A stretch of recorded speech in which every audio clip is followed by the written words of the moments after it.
To activate my prior knowledge, I'm going to read the first and last paragraphs of this memoir, and then I'm going to read the quiz items. The title is Helen Keller and Anne Sullivan. Knowledge is Love and Light and Vision by Helen Keller. Editor's note. Helen Keller became ill at age 2 and was left blind and deaf.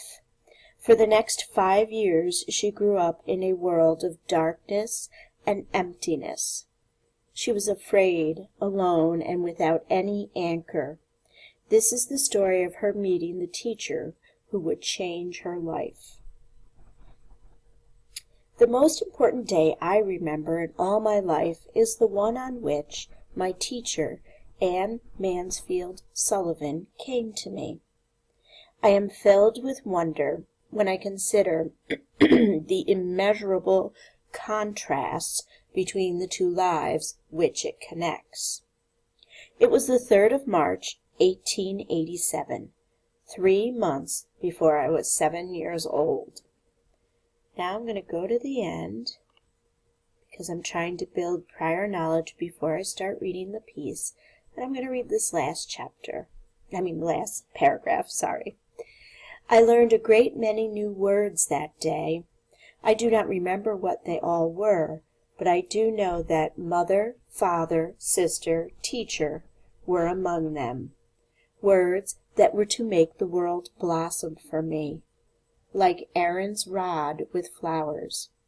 It would have been difficult to find a happier child than I was as I lay in my crib at the close of that eventful day, and lived over the joys it had brought me, and for the first time longed for a new day to come.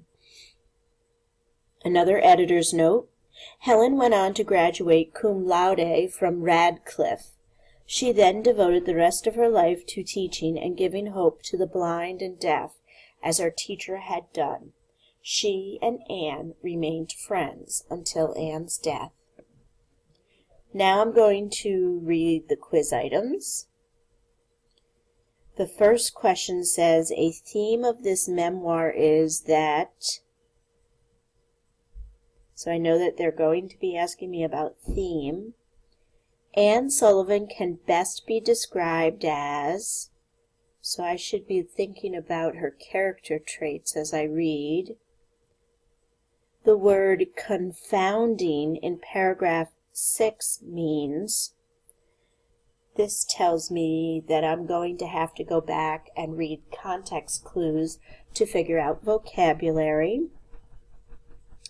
Learning the word water was transformational because... So I'll have to go back and do a reread to figure this out, and transformational is a challenging word. I know that transform means to change, so it probably has something to do with that. And the last question. Why does Helen compare herself to a ship in paragraph 3? Again, I'm going to have to go back and do some rereading. So a lot of these questions, if not all of them, require me to go back and reread.